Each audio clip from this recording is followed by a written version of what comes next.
We're going to edit that part out. So only my... That's funny. That was awesome.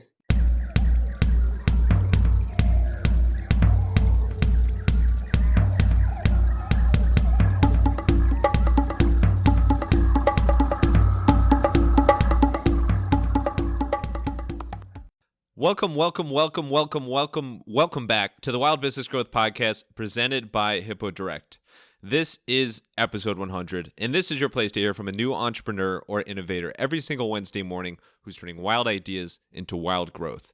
I'm your host, Max Branstetter, digital marketing and podcasting dude at Hippo Direct, and you can reach me at max@hippodirect.com for help using your podcast as a marketing tool. This is episode 100, and it is absolutely nuts. But before we get into it, I do want to say some words. I am truly, incredibly grateful for everyone who's taken any ounce of time to listen to the podcast, taken a second to support the podcast. If you've gotten even an ounce of value or entertainment from any of these episodes or interviews so far, I truly appreciate it. It means the world to me. This podcast, started as one idea talked about at the dining room table, and it has blossomed into a monster that I don't think anyone saw coming. It's truly taken on a life of its own. It's been a wild ride. I had to work that pun in there, but it has just been such an amazing journey and continues to be, and has introduced so many unbelievable interviews. It has introduced new friends, new connections, and of course experiences across the globe. It's opened more doors than I ever thought possible, and none of any of this would be possible without your time, your listening love, and your support. I thank you again, and I cannot wait for the next 100 episodes. Now, for episode 100. So this is very different than any of the previous 99 episodes. In this episode, you will hear returning guests for the first time, talking about new things and also all sorts of stuff. You will hear highlights, maybe some best of moments. You will also hear some unreleased bloopers and just other wild and crazy things that happen throughout the recording of these first 100 episodes. I will chime in from time to time to let you know who's up next and sort of tee off what's to come. You'll notice they're in groups of about 3 or 4 key moments at a time, moments or interviews at a time. And then in the middle, you'll notice that there is a natural place for a halftime break. So this episode is a bit longer. If you do choose to listen to it in 2 parts, I will let you know when it is quote-unquote halftime. We actually have a musical performance for halftime, so get ready for that. So, episode 100, prepare yourself for a wild time.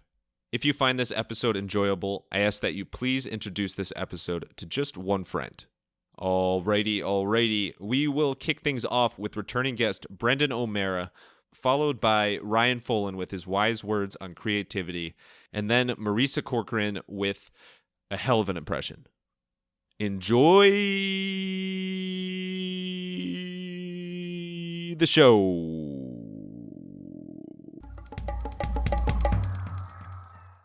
Alrighty, we are back with Brendan O'Mara, aka the Digital Marketing Director, North America at BIC, and together we formed the super group Branstetter. How you doing? And welcome back to episode 100, Brendan. Hey, good morning. Congratulations on episode 100. I'm really happy to see how the podcast has come along. Thank you. Couldn't have done it without you. And this is crazy. You were on back at episode 2. So back when we were a lowly single-digit podcast, and here we are at 3 digits. Can you believe it? I can't. I can also not believe I wasn't episode 1. I think we've kind of beat that to death, but I'll still always remember that. I don't really remember what happened there. That's okay. Memories. It's okay. Number 2 can still be everyone's favorite. It's fair. Of course, it's like I'm number 2 from the Austin Powers movies, and when I think of you, as in addition to thinking of the coolest guy in the world, which has been trademarked, I think of creativity and creative marketing. And as you know, when we used to work together, there were always so many creative marketing campaigns that we talked about. And back then it was a lot of long form and really cool stuff with videos that were, dare I say, over 2 minutes long. And as digital marketing has evolved and as online advertising has changed, it's really become clear that in even just a few seconds or in really, really short form, you can make quite the splash from a creative marketing standpoint. So, do you mind talking about that a little bit and how you see the state of current or short form or whatever you want to call it marketing? Oh, sure. I think you're spot on too. The change has been quite dramatic and it's been very accelerated over the past couple of years. I think if you want to still dabble in long form, it exists, but you have to have almost cinematic quality and a story that's amazing to get people interested in watching anything past 3, 5, maybe 10 seconds if you're lucky. We're just in a world of short attention spans, and as marketers, I think we're still looking, and we have to look for the same things we always did with a piece of creative. And I learned it a long time ago as sort of like ABC, just for simplicity standpoint around attention, branding, and communication, what you're trying to get across. But now the challenge is you may have a handful of seconds to get that to happen for you. It's crazy to think about seconds and the fact that everything used to be so focused on TV commercial. Obviously, TV commercials still exist, but the fact we're talking about stuff that's under 10 seconds or even under 5 seconds, and yet people are still creating things that are so compelling and so eye catching in that crazy short time frame. Is there anybody or any brands that come to mind that you've seen do a really, really good job of this? I would say, in thinking about that, the first one that pops into my head was Clorox. I think Clorox had a lot of different campaigns, and they were also among the first that I saw. And this was probably a year or two ago. I think the temptation when short form came up, when Instagram stories started, and when YouTube bumpers started to become a thing, and people were cutting down to very, very short video formats, the temptation was to take a 15 or a 30-second spot and cut it and make it something that was ended up looking kind of clipped and not ideal. What Clorox did was some of their campaign. I don't know if you ever saw it. They had a long-standing campaign around bleachable moments, and it had to do with the confidence you would get from knowing that something that was cleaned with Clorox was really clean and germ-free. And they created a bunch of fun family situations in 6 seconds that I won't relive them here. You can look them up on YouTube or wherever you like, but it just got the point across, and the whole story was built for that time frame from the ground up. You can tell it was not a cut down, and I think that is the key to some of the success. I also think that there's a temptation because you can load a lot of things into something like Instagram stories or Snap that you do. If you can get your point across, you don't need to create a gigantic volume of episodes, right? You can do it with a few, do it well, and make sure people get to see it. So you're still balancing out a little bit of the good storytelling with the right types of media approaches. It's crazy when you think about these super tight constraints and yet there's still an eruption of creativity in them. And I know you guys had, as Bic, you did a really, really cool partnership with Mr. Penbeats on TikTok. Can you tell us about that for a little bit? Oh, sure. In TikTok's a great example when you think about. I mean, you had Nick Uhas on a few episodes back, and it was a Oh, great yeah. episode, by the way. I really enjoy it. Oh, thank you. Your check is in the mail. He was talking a little bit in that interview about how YouTube allowed for a really long story, and he's the content, and that's a place where you're interested in the content from start to finish. It's a little bit different than CPG marketing, but when it came to TikTok, how you have to cut things down so short and make them really exciting from the minute it's on till it goes off, and it could be a handful of seconds, as we've spoken of just a few minutes ago. With us, we had seen people doing some creative things with our products, and Mr. Penbeats, you should look him up if you haven't. For the listeners, he just makes some incredible things happen with pens and the sounds he can make with them from a percussion standpoint. So rather than try to wade in as a traditional advertiser, which I think is something short-sighted if you don't have a reason to be there or a natural fit for the audience. We had our team reach out, and actually it was kind of a two-way conversation where he had historically used our products to beat out these rhythms, and we were able to set up something that was very simple. That's another point I want to reinforce there, is that as we get into some of these short form platforms, they're not all the same. So we were able to leverage the types of things that the platform stood for, like challenges, like really short things that are fun and easy to consume and then move on, but still get the point across of what product you have. You're registering the product. You're talking about creativity, which is what our stationary products are about. And it was a great fit all around. Well, shout out Bick and shout out Mr. Penn Beats. That is such a natural, organic partnership or collaboration there. The fact that he was already literally using your products and not just for the primary purposes, but also for an additional purpose that is pretty fun. I mean, I think back to when I was in high school, I literally could not stop making beats and banging the pens and pencils on the desk. And here I am, and Mr. Penn Beats has stolen all of my thunder. So We'll look for the Max branding challenge on for his own pen beats up against Mr. Pen Beats on it's TikTok coming. very soon. It will go viral any second now. Well, Brendan, thank you so much. This was beautifully short and beautifully sweet and awesome catching up. Always fun. I want to give you a chance for another edition of Final Thoughts. This is episode 100 Final Thoughts, so it could be literally anything in the world. Go. First thing I have to say is thank you. Second thing I have to say is I wish you much success on the next 100 and the 100 after that. And last thing I'll tell you is that we're talking a lot about creativity, and I can't even remember if I said it the first time, but everybody is creative. A lot of people will tell you, "No, I'm not that creative." Yes, you are. People just have to sit back, find things that inspire them and look at things from a different angle, and you can really inspire others and really surprise yourself with what you can come up with. Mr. Stick Figure, what do you do to stay creative? I look up. And this is something I tell people all the time is look up. I think that for me, visually looking up just is a great way to ground myself, to see nature, to see clouds. It has a sort of aspirational, there's so much that's up there, that's out there. And if I ever want to be humbled, I think of how crazy the universe is. And to me, that sort of infinite intimidation helps me to realize that there's an infinite amount of creativity. There are so many different planets, so many different versions. Everything is changing so much. I've got this rose that's decided to fight through my neighbor's fence and come out about 3 to 4 feet towards my window. And it's just like blooming towards me this way. So I look for inspiration and creativity in nature. If I need to get recharged, I will walk outside. And I do so much looking down that I always make sure to look up. So for me, creativity comes from nature. There's some really great studies around the fact that your brain is a creative machine. You just have to let it work. And a stressed brain is not a creative brain. You might read a book. You might listen to this podcast. You might play Hungry, Hungry Hippos.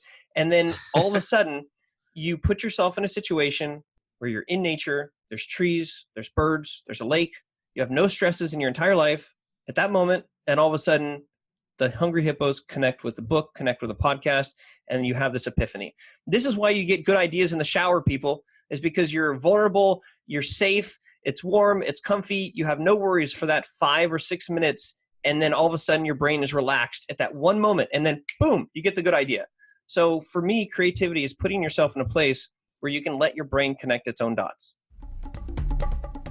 I do a really great Margaret Josephs impression from The Real Housewives of New Jersey.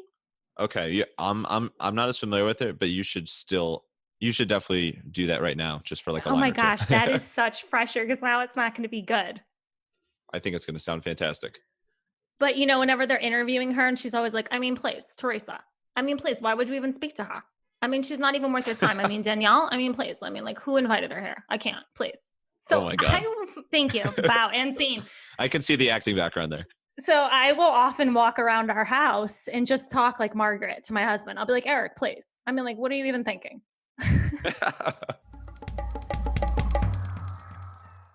Please, seriously? Wow. Thank you, Brendan, Ryan, and Marisa for that. Next up is returning guest Emily Griffith from Little Bucks, followed by the highlight of John Troutman and Nate Schroeder of Empathy Wines, sharing the key lessons they've learned from working with their co-founder, Gary Vee. And then, of course, we have Siri herself, Susan Bennett. Alrighty, we are back for episode 100 with Emily Griffith, Emmy Griff, the creator, founder, you name it, of Little Bucks, shaking up the world with buckwheat. How you doing today, Emily? Welcome back. Thank you. I'm excited to be back. So much has happened since we last chatted, and congrats on this milestone. That's amazing. Thank you. Thank you. I'm getting a tattoo as we speak.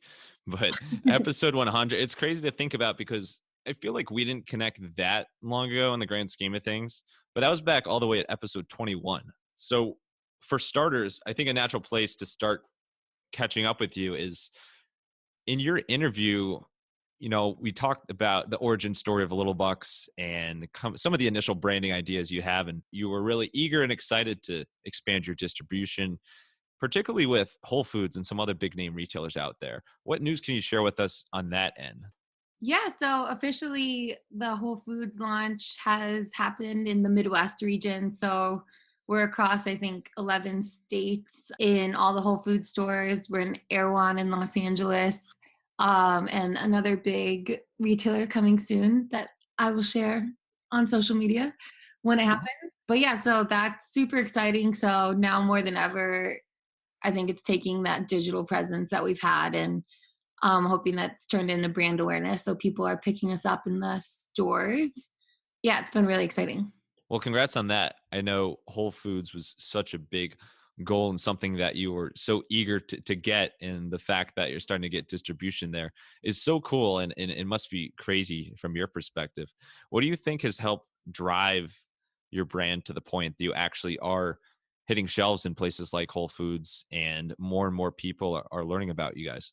Well, it's quite a process to get into a store like Whole Foods. So basically, as a brand, I'm working on making the consumer want our product because at the end of the day, the buyer at Whole Foods, they make decisions about what they think, what brands will do well in their stores. And a lot of that comes from data and looking at these types of products seem to fit consumer demand. So we're going to give them a chance on our shelf. But when buyers see their own customers asking repeatedly for a product, that's going to, make them look again at this product and get them on the shelf. So I think that's what happened with us. We're based in Chicago and I've built quite a community here. It's where we have the most brand awareness right now. I would say we do ship all over the country and we've definitely grown a lot in the past couple years, but Chicago's our home. So of course there's the most brand awareness in Chicago, and the Whole Foods buyer in Chicago finally kept hearing enough about Little Bucks and gave us a shot. Well, it's very well deserved. And so your kind of popular hotspots are Chicago and of course all the households around the world where Wild Business Growth Podcast listeners exist, not only in Chicago. So those are kind of your two main demographics there. I'm very well aware of. Yes. In addition to the distribution side, another thing that has really progressed and you've taken to a new level since we last spoke was the packaging and also your product line. So when we spoke last, you were about to come out with new packaging, but you hadn't yet. And I don't think cluster bucks existed yet. What can you share about those two things? Yeah, so very exciting about both the packaging for Little Bucks and the new product line Cluster Bucks. With the new product line Cluster Bucks, they're adaptogenic buckwheat clusters, which basically the adaptogen part means that we're using different mushroom and root powders that help people adapt to stress or boost their immunity. And serving the buckwheat in a clustered form is just a more familiar way of eating it. So we found that, and Cluster Bucks is a fun name. It is. Yeah. You can't say it without a smile on your face. I know. So we're trying to, spread some good vibes, and it's catchy and people seem to grab it off the shelf. And the clusters, they know how to eat them. So that gets them interested in buckwheat. And then that brings them into the Little Bucks family. So it kind of opens up the initial market to our product family with Cluster Bucks. So we've seen a lot of success with some PR hits and digital marketing that we get a lot of attention from the Cluster Bucks, and it brings them to our website, and then they learn about Lil Bucks and sprouted buckwheat and all these different ways you can use it and incorporate it in what you already eat. And that's been really awesome to convert people not only into Cluster Buck fans, but just a whole fan of the brand family. Fan of the brands and the packaging. What's your favorite part about the packaging? Because personally, it's awesome. I thought what you had at the beginning was cool, and then you totally took it to the next level. Thank you. Yeah, this was fun for me because I'm a graphic designer, Yeah. but it took about a year of listening to my customers and learning how they like to use our products and what health benefits are most important to them. And also going back to my inspiration for the brand in Sydney, Australia, and bringing in, so the Lil Bucks, you can see like the really bright blues is kind of like our thing. I kind of call that the Sydney blue because it reminds me of the ocean and just the bright, clear blue water you see everywhere there. So that's my favorite part about the packaging for sure. And it probably reminds you back of when you thought of the idea for Little Bucks in the first place. So all come in full circle here. Exactly. And then the last point I wanted to ask about was you kind of alluded to some great PR wins you've had. I was just blown away to check my phone one day. And in 1 week, it was you and Little Bucks in Forbes. And then another week, it was the New York Times. So congrats on that. That's really incredible.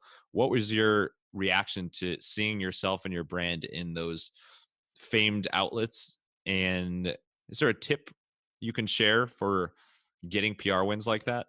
Yeah, I mean, obviously, it was incredibly satisfying to see myself in Lil Bucks and Forbes and the New York Times. We're literally going to get that paper printed and framed, and I'll have it in my headquarters forever. Of course, autographed like 7 times. Absolutely. And I think one thing that really helped us get the hit is that it is such a unique product. We're the only brand focused on sprouted buckwheat, and then we're tying it in with a sustainability story of sourcing buckwheat from North America to improve our soil health. So just sharing the full brand vision and not like, look, these are cool sprouted buckwheat seeds for your smoothie bowls, but look at this company and this long-term vision. This is where we are now and this is where we're going. Like, share it so you can be a part of this journey.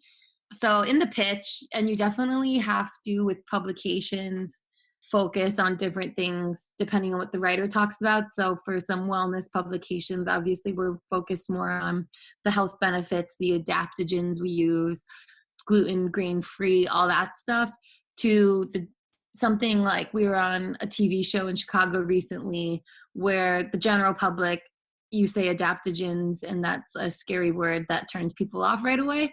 So we're talking more about how crunchy and delicious it is, and you can put it on your ice cream and in your yogurts and just make it more approachable. And then with something like the New York Times and Forbes, we're looking at that big picture story. Forbes is more obviously business focused. And then the New York Times, they just really love seeing that full circle of innovation and interesting product with great taste. I think that story with the sustainability is something that their readers are excited about. So it's really studying each individual publication and writer, which is a lot of work, but it definitely pays off if you click with them and follow up a lot. Absolutely. Yeah, it's clearly paid off. Well, congrats again on that. And thank you so much for coming back on for episode 100. Little Bucks, for anybody who hasn't tried Little Bucks yet, they're so tasty. They're great. There's so many uses for them. And Emily and the team are always sharing so many amazing recipes with them. So last thing, my last challenge for you, Emily, is the episode 100 additional final thoughts, which is literally, you could say whatever you want. So leave us with a final thought here. Ooh, my final thought is congrats to you for, your perseverance on actually recording 100 episodes. That takes so much dedication. And in my mind, I've thought about starting a podcast, but it's one thing to think about it being a great idea. And it's another thing to actually do it and line up all these awesome interviewees and share it with the world. And you got a great voice for podcasting. So congratulations. For us, coming from the Gary Vaynerchuk School of Marketing and VaynerMedia, we want to build a culture that's just simply like doing and trying. Yeah. And so we both come from that place where it's much better to just go in on something and try it and see what happens than talk about it for 2 weeks. So, we pitched an idea with the canned wine. And I think 2 weeks later we had like a prototype of a canned wine and a deck ready to go. And so it's just, let's do. And then, if things don't work, great. And we'll try something else. And I think that's how it's always going to be. So what would you say is the biggest lesson? It could be from Gary or it could be from being part of VaynerMedia for so many years as a whole. What do you think is the biggest thing that you've learned that you found the most valuable? Like if you had to pick one lesson, really putting you on the spot here. Yeah. And not to just echo what Nate just said, but like really building To echo what Nate just said. Yeah, no. But There's a lot of parrots in this room. I don't know what's going on. Yeah, you guys got a problem with that Yeah. now. But just like doing things. So I think to Nate's point, people tend to overthink things, especially when they're, starting a business. Like, how do we make sure we're being as strategic as possible?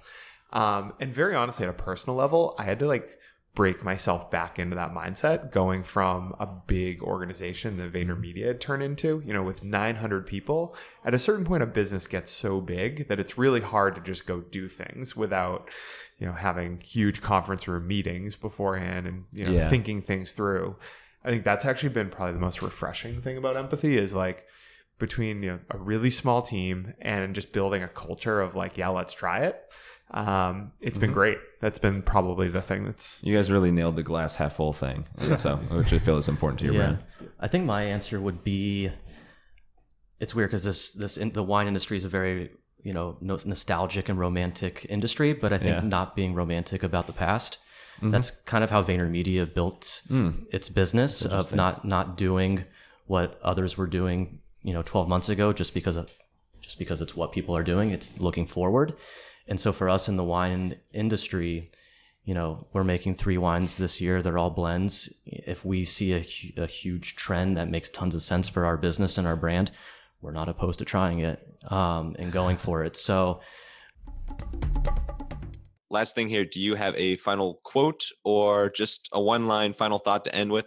Whatever you want. The stage is yours. Siri has the booth. Okay. Everyone, what I have discovered is the most important thing in life, have a sense of humor. You absolutely never question what Siri says, so that must be 100% true. Thank you, Emily, Trouty, Nate, and Susan. Next up is returning guest Joe Polizzi, a.k.a. the godfather of content marketing, who may just be the godfather of something else.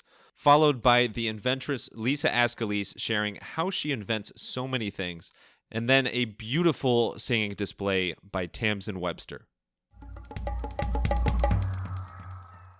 Alrighty, we are back with Joe Polizzi, the godfather of content marketing. Welcome back for episode 100. Joe, how you doing today? I am honored. I always wanted to be on the 100 episode, so you've made my dreams come true. It's like I'm going to Disney World, but I know I can't go to Disney World right now, but I feel honored. You might be able to go to Disney World, but I know this is the number one thing you are most proud of in your entire life, no? This is it. This is the pinnacle. Actually, I'm going to be depressed after this because I don't know what I'm going to do. Oh, well, sorry about that. Well, let's enjoy the moment while we can. We're going to just enjoy this. I'm going to live it up. I'm going to bask in it. Yeah, so episode 100, this is crazy. You were on Wild Business Growth Podcast back in episode 15, so in the double digits, and you're our first ever Halloween-themed episode, and by that I mean the episode released on Halloween, and we talked about the color orange a lot, so it was very, very, very festive, and a lot has changed since then. Back then, in that episode, we of course talked about more of your origin story, how you became the godfather, and all of your things with the Content Marketing World and Content Marketing Institute. And since then, you have released, naturally, your own thriller novel, The Will to Die. So where did this come from? How did you switch from content marketing to a thriller or mystery novel?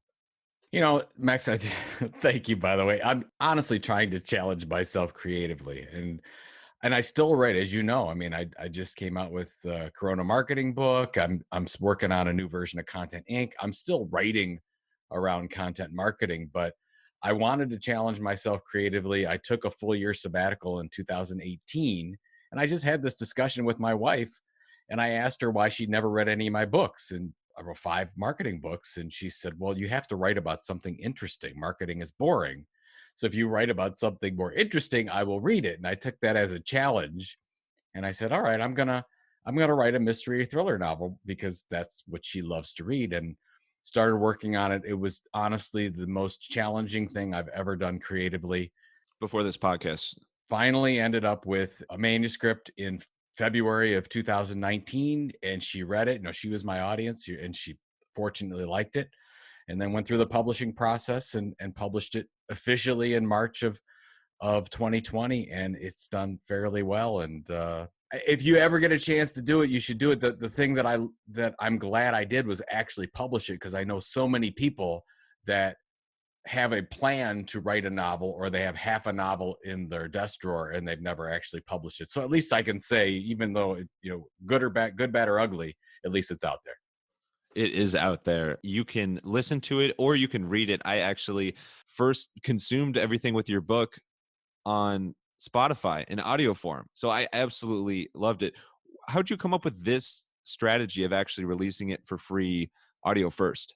Well, I'm a big believer in focusing on one platform. And I'm like, well, if I'm going to do this, I've got to eat my own dog food. And I said, I'm just going to focus on audio. That's how we were going to launch it. So before you could get it in as an ebook or a print publication, we launched it on December 4th of 2019 in audiobook only. And I wanted to actually give it away for free, but you can't do that with Audible. So I'm like, okay, what are we going to do? So I was like, oh, let's give it away as a podcast. So on any podcast platform, from iTunes to Spotify to Stitcher, you could download, and basically one chapter is 42 chapters. And one chapter was one episode of a podcast. You could listen to the whole thing all the way through, do it absolutely free. And I thought that would build a buzz for the formal release. And it actually worked pretty well. We got over 50,000 downloads. People were talking about it. It was, nobody really done it this way before. There are authors that give away chapters free while they're doing a launch, but no one that's actually launched their book completely on audiobook only. I don't know if I would do it again, but as a new author trying to break through, just because I wrote marketing books before doesn't mean anything. And fiction was new. I was new to a lot of people that wanted to read mysteries and thrillers, so I had to do it a little bit differently to break through. And I think it's worked pretty well. I mean, you liked it. So I mean, you engaged in it. So there were people out there. And I think that the good thing is we took away the barriers to entry from payment. We're like, hey, just, you have a podcast player, you have a smartphone, go ahead and listen to it. And I know a lot of people that actually listen to the podcast version that bought an ebook or print version after that. So it's just interesting that happened. Well, I think your ultimate goal was me liking it. So from that That's standpoint, I think it was a course. clean sweep. I think you have the number one selling and listening book of all time in that category. Other than releasing it early in audio or podcast form, other than that, what would you say was the single most helpful thing you did to actually increase the sales of the print book? I think the biggest thing is just if you have your own audience, that's critical. So the people that were subscribed to my e-newsletter were big proponents, and they were spreading it around. But I would say probably the number one thing was getting a group of focused core influencers ahead of this, ready to go. So what I did, I had about 100 influencers. And by the way, these weren't people that had mystery audiences. I focused on the marketing thriller angle.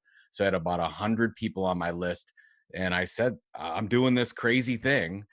I'm giving this thing away for free. So I enlisted them twice, once for the launch of the free version and another time for the launch of the paid version in March. And I said, hey, are you willing to share this? And they all said yes. So it was great. And then as soon as we went, I had, I don't know what it was, something like 9 million impressions of people sending out tweets and Facebook messages on the Will to Die. It was totally crazy, but that's because I got them ready ahead of time. So I sent them the note ahead of time. I asked for permission. I sent them all the material. I said, here's how to share it on Twitter, on Facebook, on LinkedIn. Thank you so much. And it worked really, really well. And I think that's what a lot of companies don't do with their launches is get those people together, that army of true believers behind you. And that made all the difference.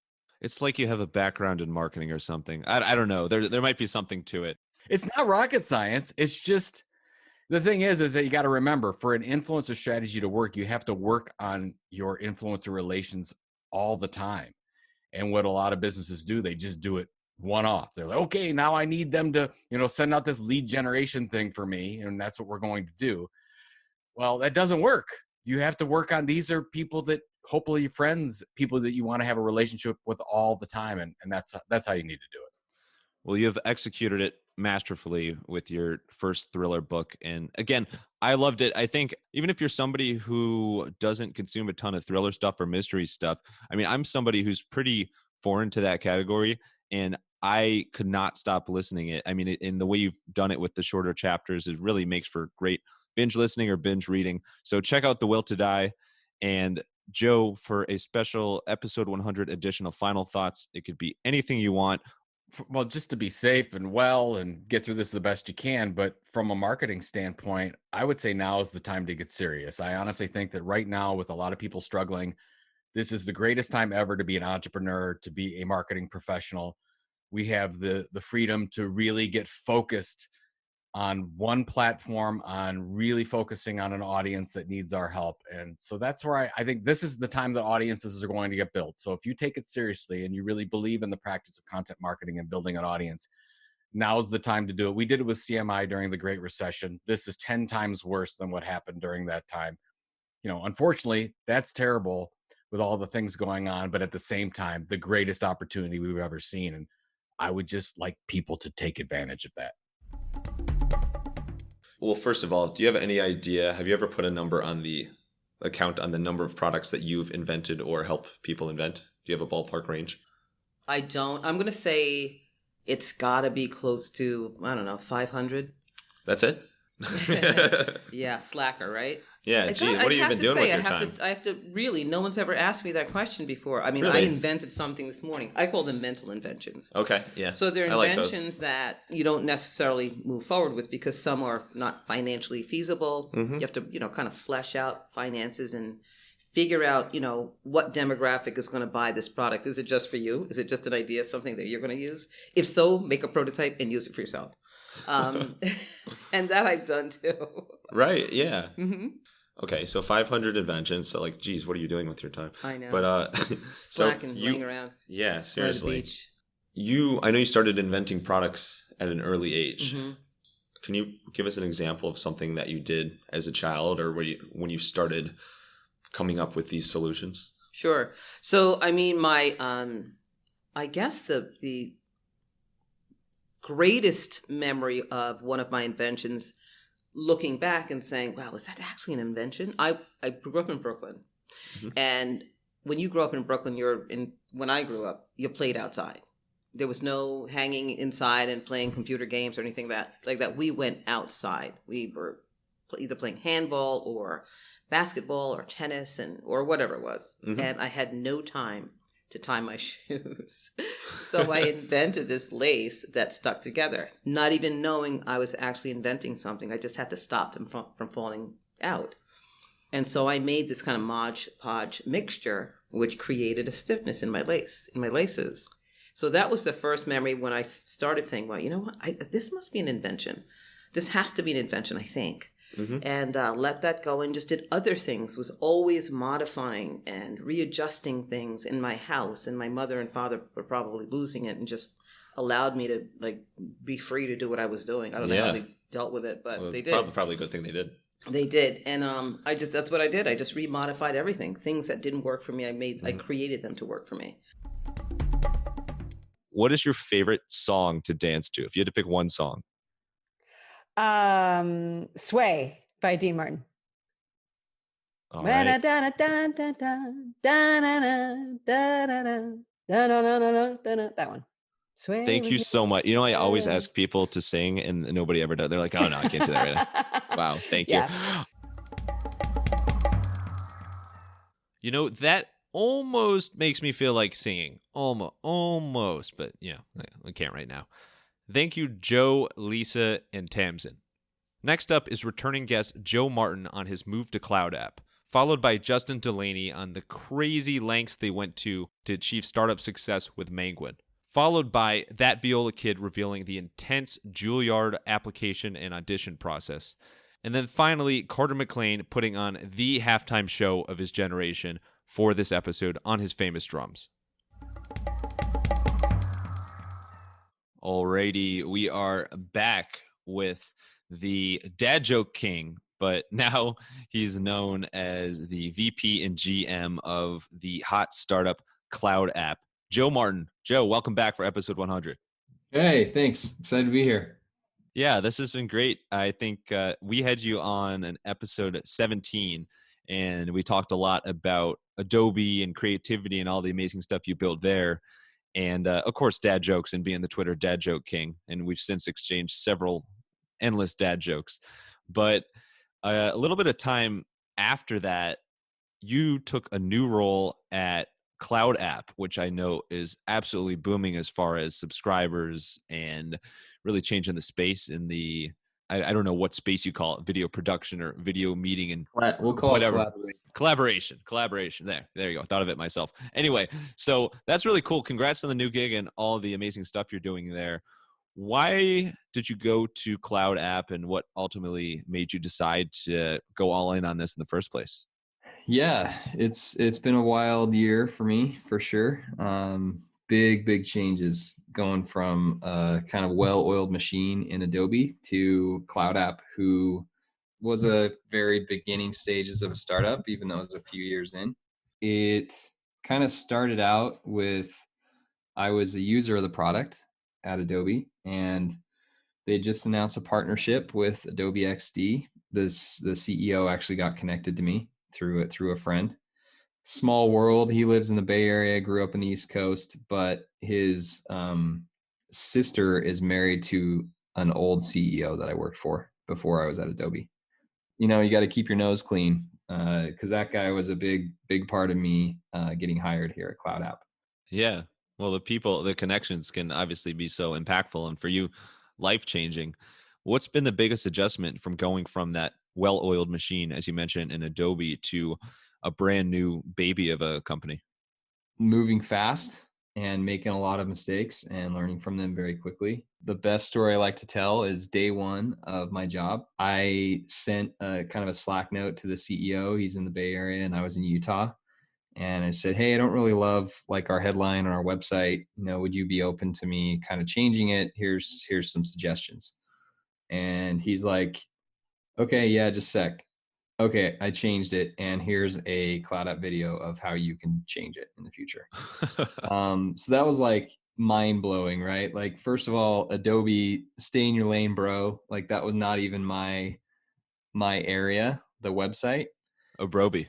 Yeah. And if I did want to change something on adobe.com, like it would have a whole bunch of approvals, and I would have to have some meetings on like, you know, why I think we should make the change. And it would have to align with brand messaging, and the CMO would probably get involved, and it just would be, you know, a very long process, which is fine. I mean, it's a, you know, top 50 brand, so you've got to be a little more careful and a little more thoughtful, but it was pretty cool to kind of have that and be like, okay, this is my new space. You know, this is what I need to work with. That's awesome. Yeah, there's a sense of freedom that comes with it, not having to do all the extra meetings, and just the fact you can be so much more quick and nimble. What is it that makes Cloud App so different, or that Cloud App does the best compared to the competitors? Yeah, so one of our biggest things is we try and get people to value as quick as possible. So if you go to getcloudapp.com and you sign up for the app, you can create a screenshot or a video, you know, within a minute of signing up. And kind of the coolest thing for me is there's like really instant gratification, where once you create that screenshot or that video, you instantly get a shareable link that gets copied to your clipboard, or you can go into your app and download it. And then you can instantly share that in Slack or Jira or Asana, G Suite, you know, anywhere. And it shows a nice like unfurled view of what you just did. It quickly becomes a way that you can eliminate email and really just have a little bit cleaner async communication, where context and tone are involved versus just kind of writing things down. It's so frictionless. So that's awesome. And what I've noticed about Cloud App is the little bubble. Do you have a name for that? The kind of when you show yourself and it's like the circle that your face is in? What do you? I need to create a name for it. It is very brandable. Ooh, okay. And I try, that's what I call it, is kind of like a brandable image, but it is something that I try and add to a lot of our marketing. Okay, I like it. Well, it's the bubble. It's the we'll just call it the dad joke cloud, because we're always in a cloud of dad jokes. but also in your experience so far, you've seen so much success already. And yes, it's early in the cloud app lifetime, but what would you point to as the biggest win that you guys have seen so far? So maybe it's number of users, maybe it's some PR you've gotten. What kind of is the most memorable thing that has happened so far? Sure. So I think a lot of it is just on my end of the marketing side. It's really just been a consistent focus on things. So we've had, the articles in Mac Rumors and Market Watch, Yahoo Finance. We've also seen just crazy growth during this remote switch. It's also really interesting to dig into the data and find that people's work patterns have totally shifted. So you have people working 3 times more during the morning commute and also after hours, between 6 and midnight than they were before. So it's kind of like this traditional work setting has been totally flipped on its head. So it's been kind of cool to be at a product that's at the forefront of kind of this remote shift and to see how people are kind of reacting to it.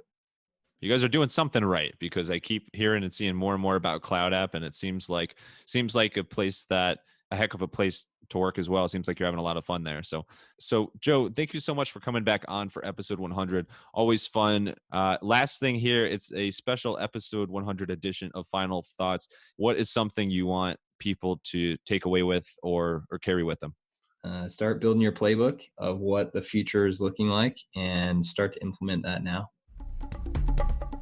So we realized that, okay, these people are going to be calling us a shitload. And so early on, and this is one of the first months we were in operation, we set up a phone line that basically if a customer called Menguin, it rang on all the founders' phones. And so we'd get a call. God. Yeah, and we'd fight for those calls, but really what that created is just an insane level of customer empathy. We knew when something was broken on the website, and we'd have, something in production within a few minutes because we're the ones that are hearing it and we're the ones that can execute it. And so we actually did this for 2 years. I was still taking phone calls on Saturday nights, at 3 a.m. when we were doing, say $2-3 million run rate. And so it's sort of this just fantastic necessity that created just really high customer IQ. And I forgot to mention, we had 24/7 customer service. So this wasn't a 9-to-5 thing. This was I'm going to leave dinner and talk to this customer about his inseam length. And it was just one of those things that the team made such sacrifices to get that. Okay, so here's the deal. It's different for undergrad and masters. Right. But for Juilliard, what I had to prepare was a entire concerto, all 3 different movements, have it memorized, prepare a full sonata. I could use the music for that. I'd prepare a full Bach cello suite, all memorized. So that's about 6 movements, unaccompanied. So there's no piano. It's just, oh God, it's just you. And then I had to prepare a piece that was written after 1980. So something contemporary, something avant-garde, if you will. And so I did that. And so what you have to do is you have to send in a pre-screening tape as well as an application that has a really big essay. And you have to write the essay, you have to fill out the application. That took me about 12 hours or so. I was home for Thanksgiving break and I procrastinated. I was like, fuck. I was like, oh man, I really got to get this stuff together. Yeah. And on top of all of that, on top of the essay, on top of the application, you have to also prepare a pre-screening tape where you submit pretty much almost the entirety of the repertoire requirements. You have to record it, and then you have to upload it to an online portal and send it all in as a package. And then they may invite you for a live audition. And in that event, you fly to New York, do a 15-minute audition for about 9 different judges who are all teachers there. And it was the longest audition of my life. It was the hardest audition of my entire life, but it was also the best audition of my life because I'd really spent a lot of time and invested in preparing for that. So, final thoughts. It could be a quote. It could be a line. It could be a phone book drum solo, whatever you want. Send us off here. Oh, a phone book drum solo. You know what? I'll play. My drums are here. I'll play real quiet. I'll just play a little groove out. How's that? Oh, awesome. Yeah, that would be amazing. I'll do a real quiet. I'll use some mallets over here.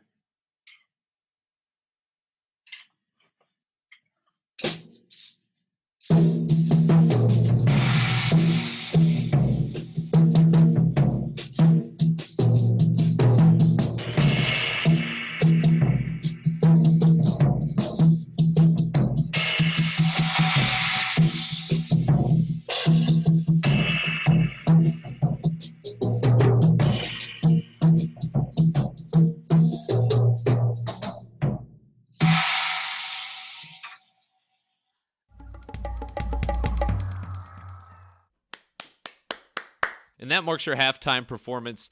Thank you, Joe, Justin, Drew, aka That Viola Kid, and Carter for that. Wow. So we are about halfway into episode 100, believe it or not. And depending on how you want to approach this, this is either a really good time to hit pause and come back later, or just to not hit pause and stay on. So if you do want to break it up into 2 listens, you might want to hit the pause button right about now. And we're back. Next up is returning guest Emily Hockman of Wellery, followed by Robert Rose on why it's actually good to be bored, and then Kat and Jethro Gilligan-Toth from the Box of Oddities doing something odd, as always. Alrighty, we are back with Emily Hockman, the CEO and founder of Wellery. Emily, welcome back to the Wild Business Growth Podcast. How the heck are you doing? Thank you. It's so good to be here. I'm great. How are you doing? I missed you. Doing great. Yeah, I missed you as well. It's crazy to think about. You know, this is episode 100, and we connected back in episode 54. So, you know, just a couple things have changed since then. But really excited to today talk about all the exciting advancements and wins in your world. So to start us off there, you have been a little busy fundraising. You want to share some notes about that? Yeah, really exciting. Since we last spoke, we had some tremendous learnings and momentum and, you know, really took to market what we had been building, and excited to share. We had closed a pre-seed round of $1.2 million. Holy smokes. Well, congrats on that. And how much of that can you attribute to being on the podcast? Most of it. It's of course all thanks to Wild Business Growth. Thank you. I'm expecting that check any day now, but no, that really is amazing though. What would you say has been the most difficult part of securing such a high amount? When it comes to fundraising, it's really a matter of staying clear of your story, seeing a big vision, and how do you tell that big vision? Meaning, what does the world look like to you in 5 years versus what does it look like right now? And how is your solution going to make that happen?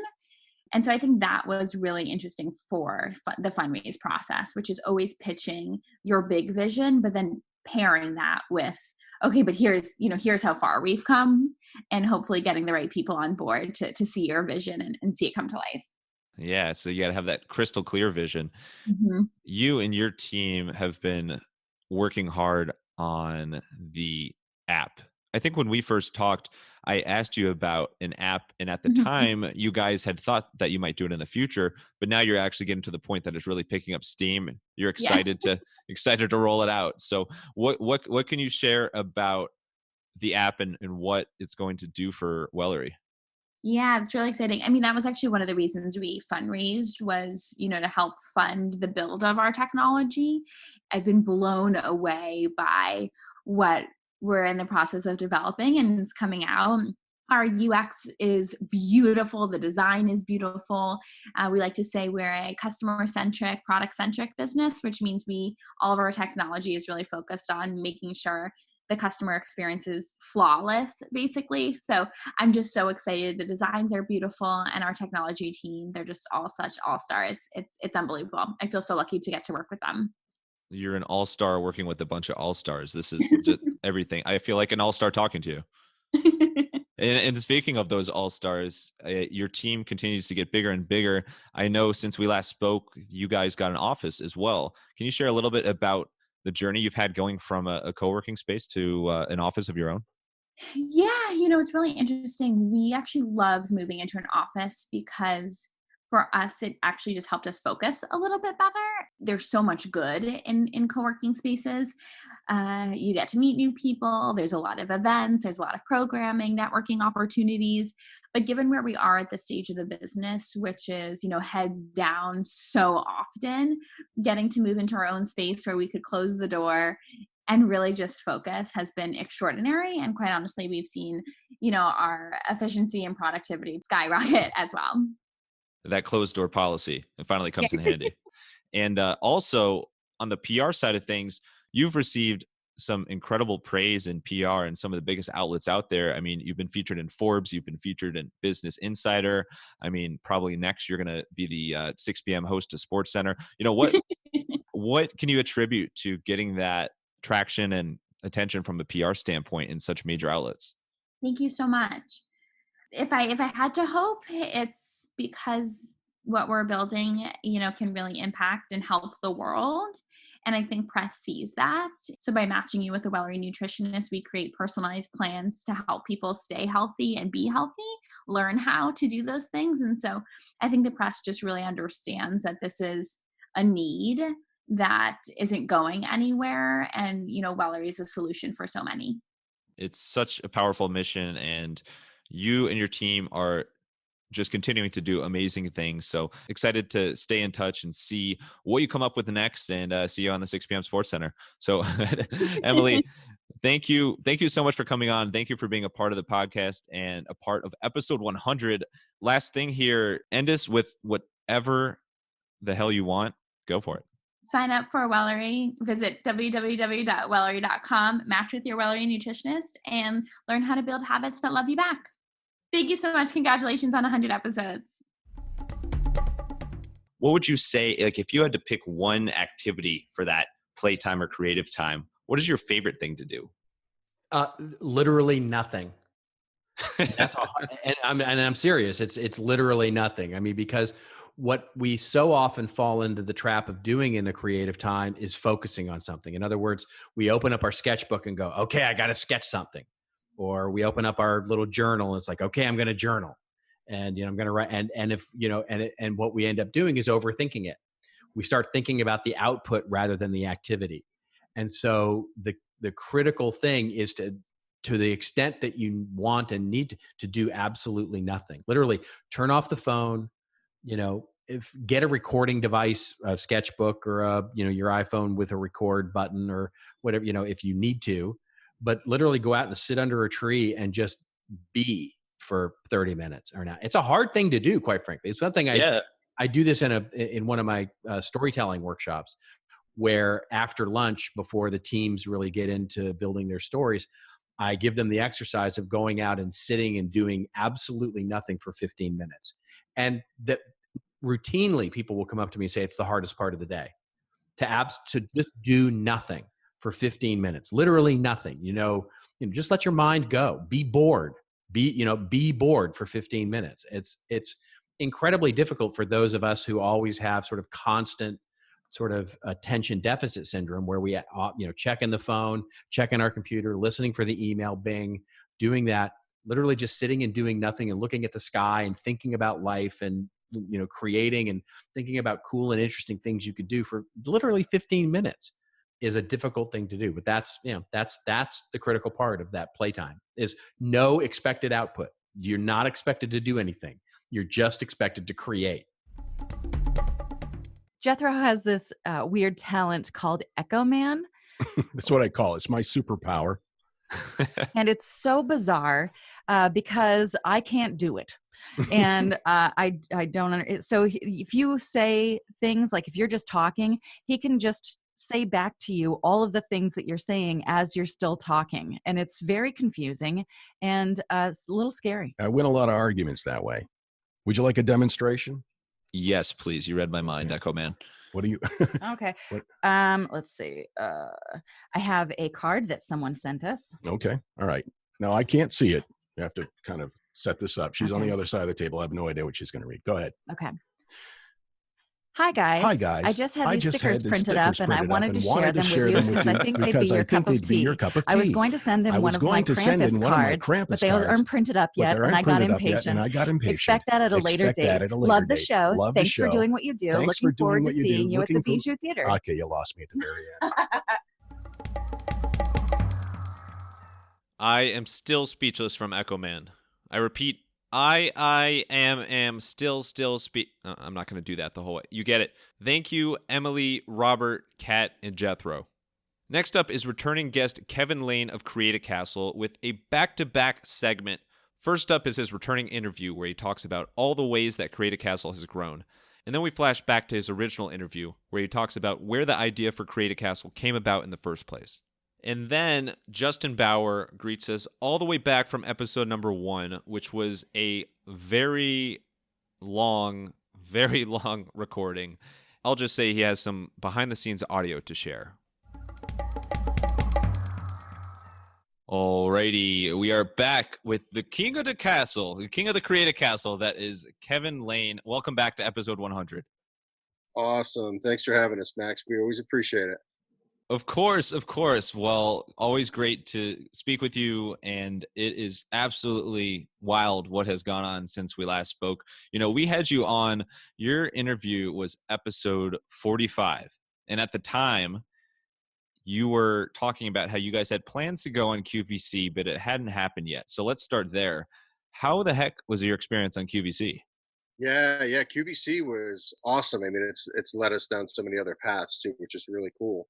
So we ended up going on 3 times in the month of July, and I believe we averaged close to selling about 100 units per minute. So you're like, oh my God. So that's their whole system is the sales per minute. That's what I charge my podcast guests. How did the experience overall live up to what you expected might be? I mean, you were on national TV. You were, so much exposure. You have the opportunity to get real-time info on your sales and all that. How would you characterize the experience overall? Oh, it was incredible. I mean, just the exposure of it, I think it's what led us to winning 2020 Toy of the Year in the outdoor category. Bam. So many eyeballs are on us that they were like, whoa, what is that? Because Create a Castle is something new. It's something different. And we kind of shook up the toy industry. Absolutely. It shook up the castle industry, shook up the beaches, you name it. But Toy of the Year, let's get to that. I know I've said it to you, 600 times probably over Instagram and other means, but congrats again. Toy of the Year, that's absolutely incredible. You know, that's the Super Bowl or the big kahuna of the toy world, and super well deserved. What was it like the moment that you and your wife and your team heard them announce that you guys won Toy of the Year? Oh my gosh. We went there open-minded, and we figured, we're going up against Razor Scooter, Lego, big companies, Hasbro. And we figured, we were at least a finalist. We're content with that. We didn't really anticipate winning, but just in case, I did have a speech ready on my phone. So right before they actually announced our category, they basically inducted 3 people into the Hall of Fame that night. The guy who spoke right before me was the founder of a small company called Little Tykes. And oh, I see what you did there with small company. Yeah, small company called Little Tykes. And when they called our company name, my wife screamed so loud and freaked out so much. She handed our phones to the other people at the table that we were sitting with. I think it was Thames and Cosmos was the company we were with. So she hands our phones to them to record while we go up. And so we go up and we have our photo op, and they're like, all right, you got to speak now. And I'm like, Laura, where's my phone? She's like, I left it at the table. You got to wing it. I'm like, okay. So, we basically had to wing a speech in front of the most powerful people in the toy industry. But, I think doing stuff like that organically sometimes works out better. So, everything was fine. It was great. It was, you have your kids, you buy your house, you buy your first car, and then you create a castle and win Toy of the Year. That it's that big, so. Yeah, that's basically the major events in every single person's life you just described. Yeah. That's amazing. Congrats again. And outside of, the news with the awards and Toy of the Year and QVC and all the amazing PR you've gotten, you've had some incredible distribution wins over the past year as well, both brick and mortar and online. Can you talk about some of the highlights as far as gaining more distribution and giving more people the opportunity to get and have fun with Create a Castle? You know, distribution wise, obviously Toy Fair, we had way more momentum going to Toy Fair with the Toy of the Year award. So we picked up distribution from a store in Destin, Florida called Walmart. Okay, a new up and comer. Yeah, you know, they have a few stores near a beach. So Walmart, we're talking to Academy Sports now, which is fairly large. I think they have close to 300 stores. Kroger's. I mean, we're talking with serious players at this point now, because the Toy of the Year really gave us that leverage to kind of take it to the next level. And some other cool stuff has happened too. We also have distribution in New Zealand, Australia, Pacific Islands. We're still partnering with potentially some larger toy manufacturers in the industry. I can't say their names yet, but there's some really cool possibilities there as well. So tons and tons of stuff is going on. And that's the thing about a startup business is get as many sticks in the fire as you can and see which one catches the biggest and go for it. And create as many castles as you can. That's it. Well, Kevin, this has been awesome. Well, thank you so much for coming back on and giving a little snapshot of all you've done in the past year since the interview and all the stuff that's top secret, but also I'm sure to be very, very cool stuff that's in the works. This is an opportunity for you now. Episode 100, final thoughts. Go for it. Yeah. So if you were inventing any product, put yourself out there as much as you can. It's super important. I mean, instead of going door to door, I had the luxury of going beach to beach. And that's really everything that we just talked about. That's what opened up all the avenues for me, was really getting my product out there in front of eyeballs, getting out there and working every single day, as long as it's not raining. You don't want to build castles in the rain. How'd you come up with the idea in the first place? You know, it was funny. We were on vacation, and I've been building sandcastles with my kids for years. And each year I would progressively get better and better on our summer vacations. And it got to a point where my wife is Greek. We have family everywhere. We were like, you know what, let's go to a vacation in California this year. She has family everywhere. We had a free place to stay. We were like, sounds perfect. We're in SoCal. I have a perfect place. I have an open canvas. And at this point, I would literally be spending 6 to 8 hours on the beach building these elaborate sandcastles. Holy cow. And, you know, my kids are kind of like, all right, we'll help you for 10 minutes. And then dad won't let us touch it anyway. So, you know, we're going to go in the water and boogie board. So you might have a castle passion, one would say. Absolutely. So long story short, we're on vacation. I literally went to, I think it was an Ace Hardware in Laguna Beach, California, in Southern California. Bought all these tools, hacksaws, and all these things to basically do my thing on the beach. I'm walking down to the beach after I literally cut a 5-gallon bucket, you know, a bottom off. So I had a hollow cylinder to actually do a form. And I see this dad and his son using one of those bottom fill molds that we just talked about. And they're filling it from the bottom, and they flip it and they lift it, and the sand sticks, and they put it back down. And the second time the dad stamps it so hard, it actually fractured the plastic, lifted again, still not really working. They got, you know, the frustration kicked in, and they just kind of threw it aside. And they were like, yeah, let's just go in the water. And that's when I have my light bulb moment. I said, oh my God, I'm holding everything that they want to do. They just don't know how to do it. How can I simplify it?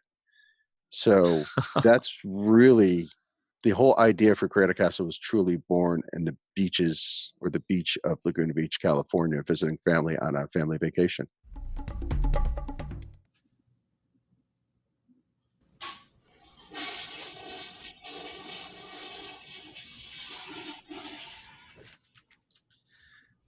All right, I am back. Were you going to say we're going to go for 54 minutes? Yeah, I was kidding.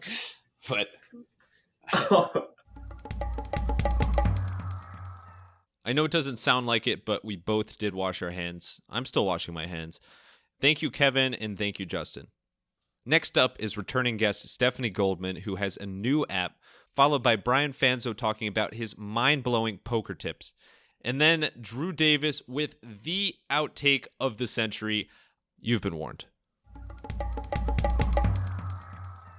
Alrighty, we are back with Stephanie Goldman, the crazy cool app creator, who last time we were speaking about a travel app, now we're talking about a music app. Who knows what's next? Stephanie, welcome back for episode 100.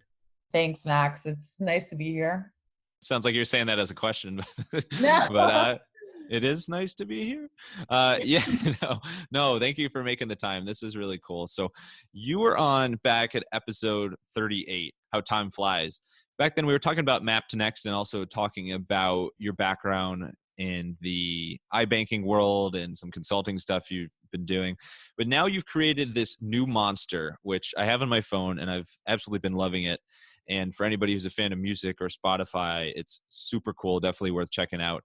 Bops or Bops Music. You can find some more info about it. Where did this idea for Bops come from? Yeah, so with Bops, basically I have taught myself over the course of the last year iOS development. One night, since I listen to so much music, and I think a lot of us do, one day in particular, I just found myself in a loop of the same songs to the point I was wondering what's cool and new that I can kind of do. Like, is there anything new that I can do here that would allow me to discover new music? And so basically, like Bops, I looked into what Spotify has available because that's kind of what I use, and found that there's like really cool information you can get about what people are listening to that you can only access as a developer. So, and what it does is it puts together a profile for each user that has like top songs recently played, top artists, save songs, and your playlist all in one place. And then on the homepage, it aggregates that for your friends and people you follow on Bops as well. And so this is like basically if you want to, there is no way right now to kind of like very easily get what other people are listening to. And so this was sort of a mechanism to do that. And then there are a lot of other cool things to do with it. But it's definitely been very fun. The other thing was just like, this was something I could see myself using every day. And I thought it would be really cool to just build something that I really found a use for. So that's kind of the inspiration behind it.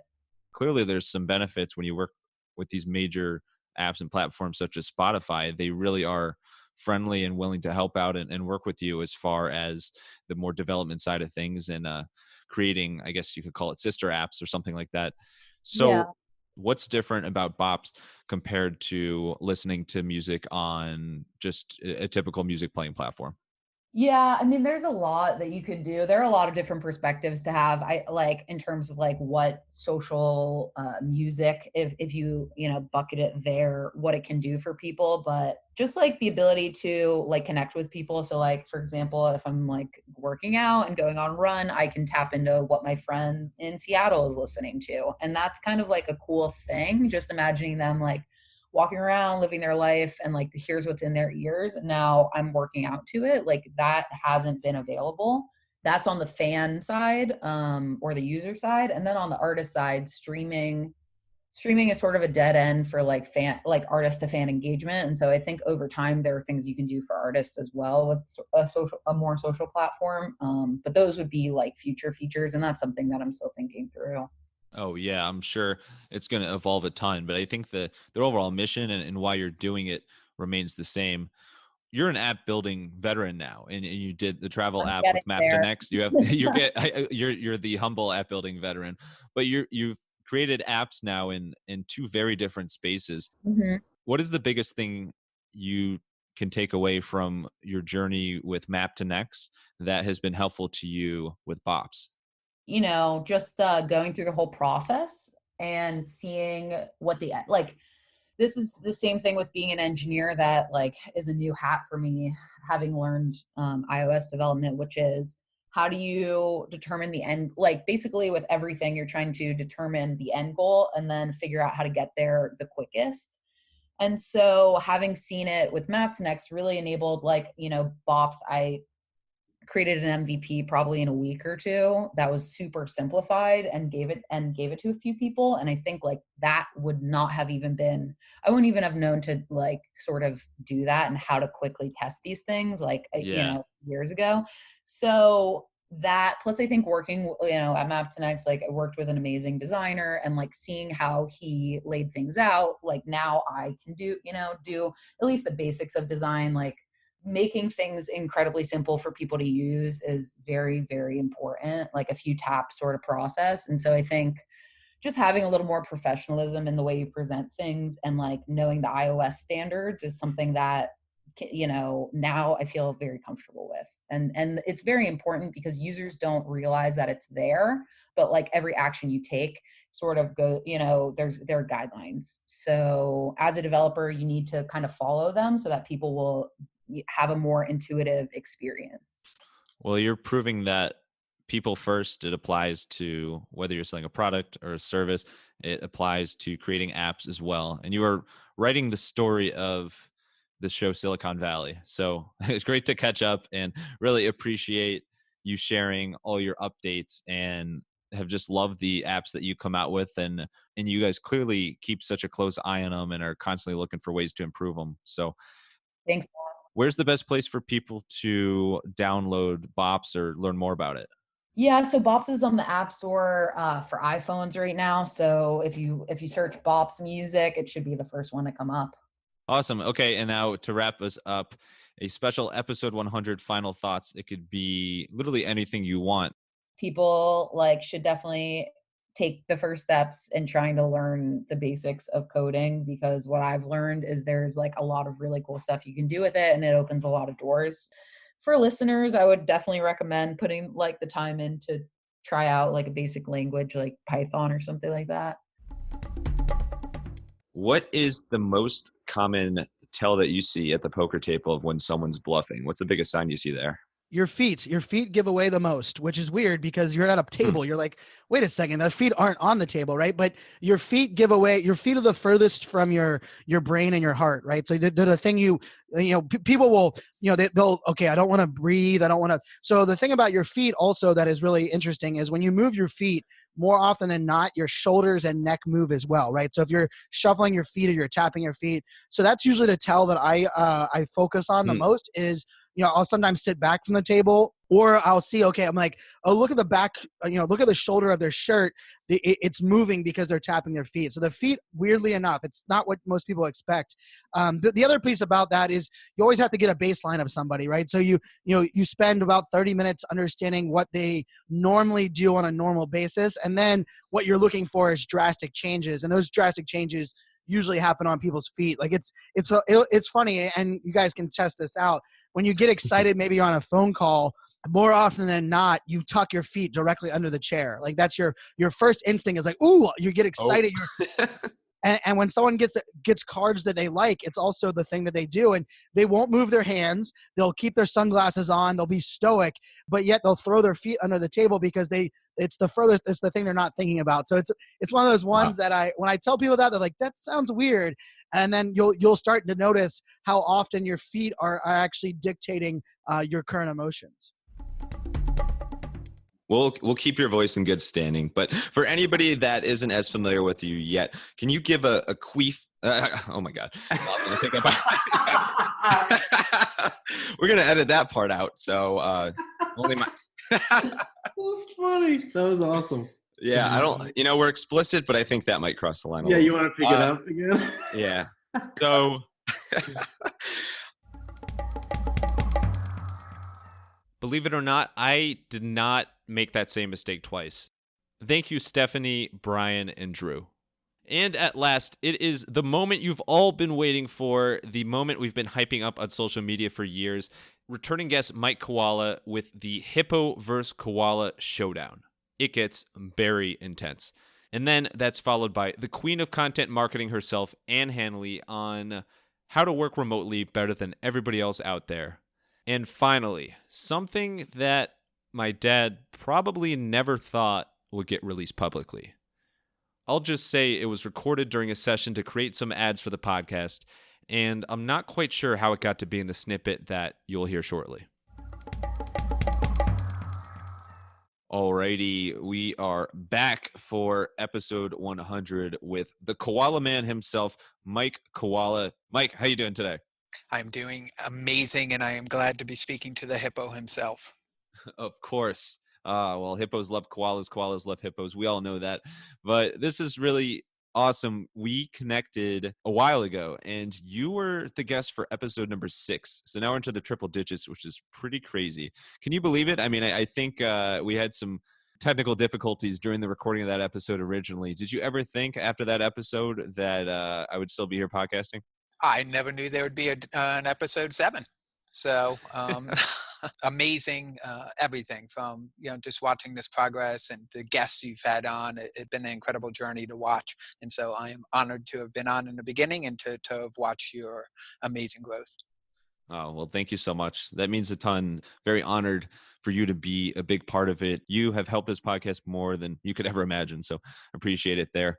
So when we had you on last time, we talked a lot about more of your origin story and how you went from your days, commuting across the Hudson River and your more Wall Street days to actually becoming an entrepreneur and the different things you're up to. Now you've created a really cool new thing called Help a Teen. Can you explain what that is? Sure. So, I mean, the essence is we teach the untaught to high school teens. So let me ask you, if you, were to go back and pick a class or 2 classes different that you would teach if you could teach yourself something in high school, what would that be that would have helped you better as you moved on in your 20s and 30s? What class would you teach? Well, I've realized, especially through this podcasting process, how valuable networking and communications are. So I think something in that space that has real life application to it, I think would be very helpful. So that's an amazing answer. And so, I've asked that question hundreds of times, and I've never once heard science, history, geometry, English. You don't hear that, right? And so I've heard amazing stories, but networking is always something that I hear. And so what we've done basically is at Help a Teen is we've created a 10-week program that teaches real world skills. So the immediate benefit, what parents love about it, is that the kids that go through this program, they're getting a completed resume, an actual first version of their resume done within 10 weeks. They get letters of recommendation. They get a whole bunch of things, but the immediate future benefits is that they are getting real world experience, because what they're doing is for 10 weeks, they're finding a nonprofit that's close to their heart. And they're going out and with our assistance, with our success mentors, raising awareness for that nonprofit. And in doing so, they're learning how to raise awareness for themselves. So one of the weeks we actually focus on, good old Jim Rohn, your network is what? Your net worth, right? And so as Warren Buffett says, it takes years to build up your network, right? But within moments, you could ruin your network, right? By doing something silly online. And we see that from YouTube influencers and Instagram influencers, right? Overnight, they do something silly and they ruin their following, right? They'll lose millions of followers. So, that's basically what we're doing. And we're doing it in a fun way. So is that they're helping these nonprofits. And by doing that, when you help something bigger and better than yourself, what happens internally, your mental health just skyrockets, which is very close to my heart. And really what I want to do for kids is, help them, because there's a lot of stress on high school teens and they're just not, in my opinion, learning what's going to get them ahead in the future. Yes, grades are important, but what happens when we all have the same grades on paper? How do you stand out? And so that's what our program basically does, is we teach them, how to, point the light on themselves, by pointing it on somebody else, which is a nonprofit. And then in turn, they learn how to get ahead in life and use those same skills. So it's an amazing program. We're having a lot of fun doing it. And it's been another fun journey being back in the trenches. Well, that's amazing. And this one seems especially close to your heart. I know you got some kids, and I know that the future of the young adults in this world is something that's so important to you. Where's the best place for people to find out more about Help a Teen or sign up and connect with you about it? Sure. So they can just, we have a ton of different, master classes available for free that anybody can join. So, we have one on networking. We have one on, your digital footprint. We bring up a good friend of ours is, Rebecca, right? Rebecca Rediz. Oh, yeah. We bring her up about digital footprint. I use her as an example in one of the lessons. So they can just head over to helpateen.com, or they can the name of the program is called Go Be the One. And so they can go to gobetheone.com, and that will also direct them right to our various master classes. Awesome. Thank you. And shout out to Rebecca Rediz as well. And yes, I did pronounce her name right. That's a big win anytime we talk about her. So now for the moment you've been waiting for, and we've been hyping up since I was an infant, it feels like, the koala versus hippo showdown. Da, da, da, da. 3,000-pound hippo versus, do you know how much a koala bear actually weighs? Just got to jump right into it. 15 pounds. 15 pounds. Okay, so a 15-pound koala versus a hippo that can be anywhere from 3,300 pounds to 7,000 pounds. If a hippo is sitting on a koala, we might have some problems here. Exactly. And you guys are faster than koalas too. I don't know if you know that. We are, which you wouldn't guess by looking at hippos, but they can really, really fly. How fast are koalas? Do you know? Not very fast at all. The average speed is around 2 to 3 miles per hour. We can go up to 15, 20 at tops, but yeah, it's you guys are average when I Googled it around 20 miles per hour. And you guys eat 80 pounds per day. You eat like 3 koala bears a day. Do you know that? Yeah. You guys taste really good. What can I say? Did you know hippos are one of the most aggressive and violent and deadly animals in all of Africa and all the world, really? That I did not know. Koalas are very dangerous too. Also, if you piss them off, but I did not know that. So this would have been. I'm sad I didn't go to social media marketing world. I mean, it would have been great if I came in my koala bear outfit and you came in your hippo, and we just had the showdown. I mean, I guess it sounds like you would have kicked my butt. Oh, well, maybe. But you can borrow some hippo sweat because hippo sweat actually appears as blood sweat, and it works as a moisturizer, sunblock, and also protects against different types of bacteria. So if you ever see a hippo sweating, it actually appears like they're sweating red. Yeah, they are. I mean, did you know that koala bears do not drink water? No, let me take a sip So to they're celebrate getting that. they're getting most of their moisture from the good old leaves that we suck on all day. I mean, we spend 20 hours of our day sleeping, right? The 4 hours that we're awake. Did you know that a koala bear male has 2 penises? Oh. The female has 2 vaginas. The koala bear male is considered one of the 7 world's scariest penises in the world.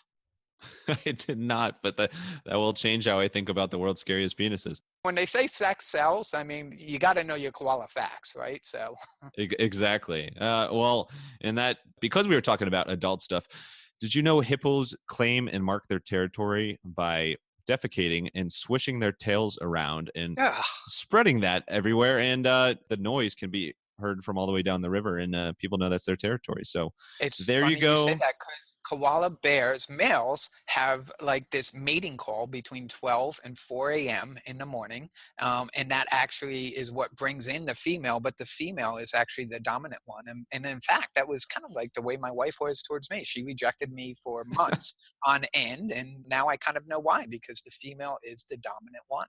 Well, I am glad that all is smooth in koala land, and that is a hilarious analogy back to your personal life. But Mike, Mr. Koala, thank you so much. This has been awesome. Really fun having the Hippo vs. Koala showdown with you and catching up with you. Last thing, this is a episode 100 edition of Final Thoughts. Go for it. Good things come to those who wait, but only those things left over by those who hustle. Abraham Lincoln. Whatever you want to do, it's just, work works, right? So you're having issues in your business, work works. Just get to work. And if your business is going great, just work works. Keep going at it. That's my parting advice. But I'd also just like to say congrats for 100. Too many people start a podcast and, after 3-4 episodes, they're done because they're not getting thousands of downloads or hundreds of thousands. And, work works, right? Back to what we just said a moment ago. And, I want to congratulate you on 100. And, I look forward to coming on to number 1,000 in a couple of years. You work from home. Do you still work from home? Yes, I do. I built a tiny house in my backyard because the working from home thing can get old sometimes. Mm-hmm. So I switch up my venue by crossing my backyard, going out to my tiny house, and I work out of there sometimes. I can't stand working out of coffee shops or lunch places or Starbucks or places where a lot of my friends who work from home go. The sound drives me crazy. I don't like having people around. I like silence. So it's a problem too when my family is around, because I like being upstairs. I don't like anybody breathing near me. So sorry for that. Yeah. Well, no, when I'm working, I mean, so if you were in my family, that would get to be a problem because they apparently like to breathe. So yeah. So I built this tiny house in my backyard. Noted. which is fantastic. It's the best thing I ever did because it allows me to be home without necessarily being home. It also gives me an opportunity to change up my surroundings whenever I feel like I need it. You know how sometimes you get stuck, you're working on something, you'll be writing something, and you sort of get to that point where it's like, ugh. So, what I often will do is just take a trek to the backyard, walk across the lawn, plug my laptop in out there, and it just often will just reboot my day. Hi, this is Joanne, Max's mother. When he was a little boy, we used to sit around with a plastic radio and pretend about podcasting. I didn't even know what podcasting was. And now look at this. I'm so proud. He's traveled the world, graduated college, and now he's a podcaster. The first Branstetter who's a podcaster. I could do this all day. That might be the final edit. Oh my God, Dad. Wow. Thank you, Mike. Thank you, Ann. And thank you, Dad. Thank you very much. Believe it or not, that was the episode 100 special of the Wild Business Growth Podcast. Thank you so much for listening. It truly warms my heart. Again, we could not be here without you, and we cannot wait for the next 100 episodes and beyond. If you enjoyed this episode, take a moment to introduce it to a friend. It's a great place to start and a great place to continue. Here's to the next 100. Until next time, take it away, Dana. Until next time, let your business run wild. Bring on the bongos!